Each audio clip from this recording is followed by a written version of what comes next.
កាលពីព្រេងនាយនៅមុខប្រាសាទបុរាណដ៏ស្ងប់ស្ងាត់មួយមានស្រះឈូកដ៏ស្រស់ស្អាតនៅក្នុងស្រះនោះមានកង្កែបតូចមួយឈ្មោះសម្បូររស់នៅរាល់ព្រឹក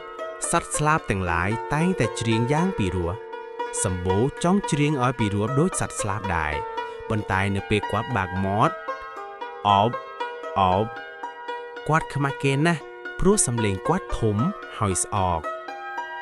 ខ្ញុំនឹងមិននិយាយអ្វីទាំងអស់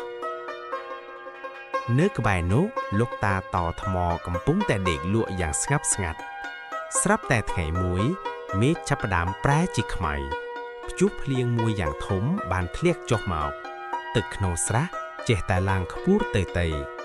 មានសម្បុកកូនចាបទួយមួយនៅក្បែរមាត់ទឹកចិត្តលិចសម្បុករបស់ពួកវាហើយជួយផងសម្បូរបានលួចមើលពីក្នុងផ្កាឈូក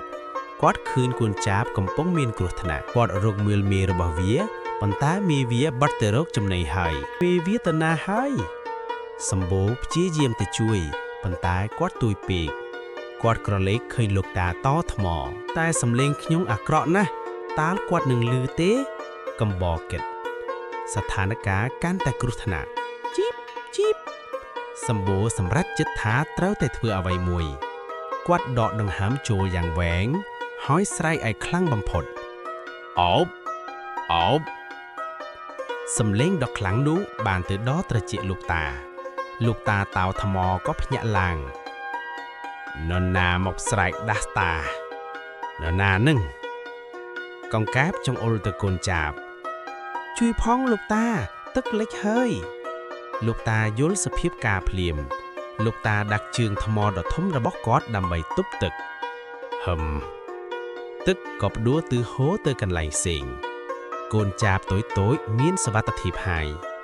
ជ័យយោភ្លៀងក៏ចាប់ផ្ដើមរាំងមេរបស់វាក៏ត្រឡប់មកវិញសំឡេងរបស់ចៅពិតជាមានថាមពលណាស់អរគុណដែលបានស្រែកឲ្យបើមិនចឹងទេកូនខ្ញុំចប់ហើយ